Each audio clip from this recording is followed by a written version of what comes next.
Hey, everybody. It's Miss Hunter, and I'm here to do your story for tonight. I'm so excited to be here. I brought one of my very favorite books in the whole wide world.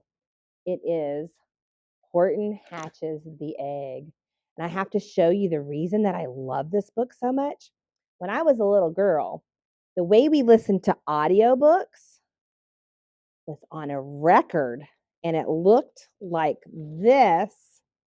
It went on this big spinny thing, and it had something on top that looked kind of like a stapler, and it played music or books. And when I was a little girl, my sisters and I listened to Horton Hatches the Egg on this record all the time. I loved it so much. And since it was one of my very favorite books, Horton and I thought that you might like to hear it tonight too. Horton Hatches the Egg by Dr. Suess. Sighed Maisie, a lazy bird hatching an egg. I'm tired, and I'm bored, and I've kinks in my legs from just sitting here day after day. It's work. How I hate it. I'd much rather play. I'd take a vacation, fly off for a rest, if I could find someone to stay on my nest. If I could find someone, I'd fly away free. Then Horton the elephant passed by her tree. Hello, called the lazy bird, smiling her best. You've nothing to do, and I do need a rest. Would you like to sit on the egg in my nest? The elephant laughed. Why, of all silly things, I haven't feathers and I haven't wings. Me on your egg? Why, that doesn't make sense. Your egg is so small, ma'am, and I'm so immense. Tut, tut, answered Maisie. I know you're not small, but I'm sure you can do it. No trouble at all. Just sit on it softly. You're gentle and kind. Come, be a good fellow. I know you won't mind. I can't, said the elephant. Please, begged the bird. I won't be gone long, sir. I give you my word. I'll hurry right back. Why, I'll never be missed. Very well, said the elephant. Since you insist, you want a vacation? Go fly off and take it. I'll sit on your egg and I'll try not to break it. I'll stay and be faithful. I mean what I say. Toodaloo, sang out Maisie and fluttered away. The first thing to do, murmured Horton. Let's see. The first thing to do is to prop up this tree and make it much stronger. That has to be done before I get on it. I must weigh a ton. Then carefully, tenderly, gently he crept up the trunk to the nest where the little egg slept. Then Horton the elephant smiled. Now that's that. And he sat, and he sat, and he sat, and he sat. And he sat all that day, and he kept the egg warm. And he sat all that night through a terrible storm. It poured and it lightened, it rumbled, it thundered. This isn't much fun, the poor elephant grumbled. I wish she'd come back, 'cause I'm cold and I'm wet. I hope that Maisie bird doesn't forget. Poor Horton. But Maisie, by this time, was far beyond reach, enjoying the sunshine way off in Palm Beach and having such fun, such a wonderful rest, decided she'd never go back to her nest. So Horton kept sitting there day after day, and soon it was autumn. The leaves blew away. Then came the winter, the snow and the sleet, and icicles hung from his trunk and his feet. But Horton kept sitting and said with a sneeze, Phew! I'll stay on this egg and I won't let it freeze. I meant what I said and I said what I meant. An elephant's faithful 100%.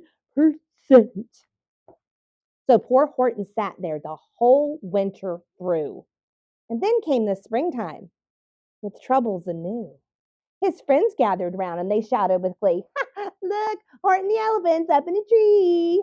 They taunted They teased him. They yelled, "How absurd! Old Horton the elephant thinks he's a bird." They laughed and they laughed. Then they all ran away. And Horton was lonely. He wanted to play.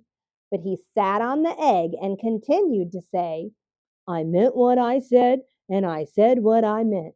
An elephant's faithful 100%. No matter what happens, this egg must be tended." But poor Horton's troubles were far, far from ended. For while Horton sat there, so faithful, so kind, 3 hunters came sneaking up softly behind. He heard the men's footsteps. He turned with a start. 3 rifles were aiming right straight at his heart. Did he run? He did not. Horton stayed on that nest.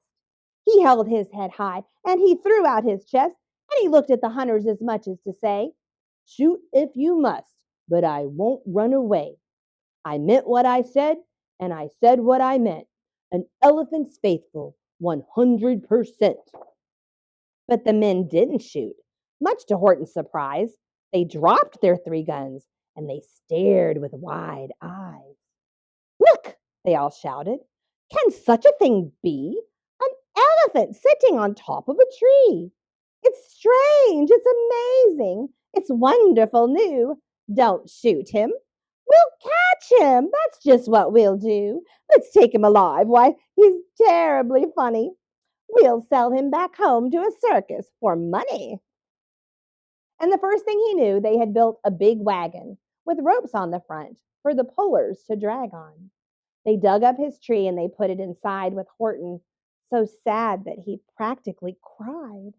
"We're off," the men shouted, and off they all went, with Horton unhappy 100%. Up out of the jungle, up into the sky, up over the mountains, 10,000 feet high. Then down, down the mountains and down to the sea went the cart with the elephant, egg, nest, and tree. Then out of the wagon and on to a ship, out over the ocean, and oh, what a trip!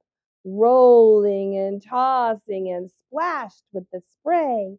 And Horton said day after day after day, "I meant what I said, and I said what I meant, but oh, am I seasick 100%. After bobbing around for 2 weeks like a cork, they landed at last in the town of New York. "All ashore!" the men shouted, and down with a lurch went Horton the elephant, still on his perch, tied onto a board that could just scarcely hold him. Bump! Horton landed, and then the men sold him. Sold to a circus. Then week after week, they showed him to people at 10 cents a peek. They took him to Boston, to Kalamazoo, Chicago, Weehawken, and Washington, too, to Dayton, Ohio, St. Paul, Minnesota, to Wichita, Kansas, to Drake, North Dakota, and everywhere thousands of folks flocked to see and laugh at the elephant up in the tree. Poor Horton grew sadder the farther they went. But he said as he sat in the hot, noisy tent, "I meant what I said, and I said what I meant. An elephant's faithful 100%. Then one day, the circus show happened to reach a town way down south, not so far from Palm Beach. And dawdling along way up high in the sky, who of all people should chance to fly by but that old good-for-nothing bird, Runaway Maisie, still on vacation and still just as lazy. And spying the flags in the tents just below, she sang out, "What fun! Why, I'll go to the show." And she swooped from the crowds through the open tent door. "Good gracious!" gasped Maisie. "I've seen you before." Poor Horton looked up with his face white as chalk. He started to speak, but before he could talk, there rang out the noisiest, ear-splitting squeaks from the egg that he'd sat on for 51 weeks. A thumping, a bumping, a wild, alive scratching. My egg, shouted Horton. My egg, why, it's hatching. But it's mine, screamed the bird when she heard the egg crack. The work was all done now. She wanted it back. It's my egg, she sputtered. You stole it from me. Get off of my nest and get out of my tree. Poor Horton backed down with a sad, heavy heart. But at that very instant, the egg burst apart, and out of the pieces of red and white shell, from the egg that he'd sat on so long and so well, Horton the elephant saw something whiz.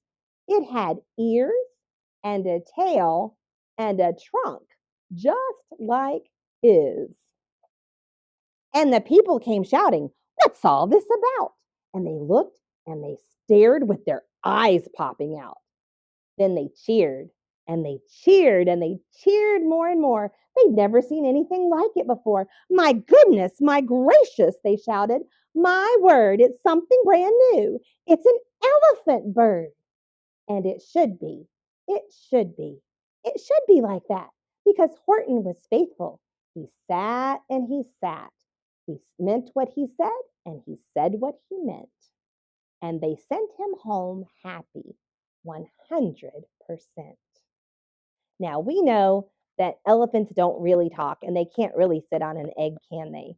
But we can learn something very special from Horton. And that is that when you say you're going to do something, you keep your word and you always do what's right. And the Lord will always bless you for doing what's right. I hope you have a good sleep tonight. Good night.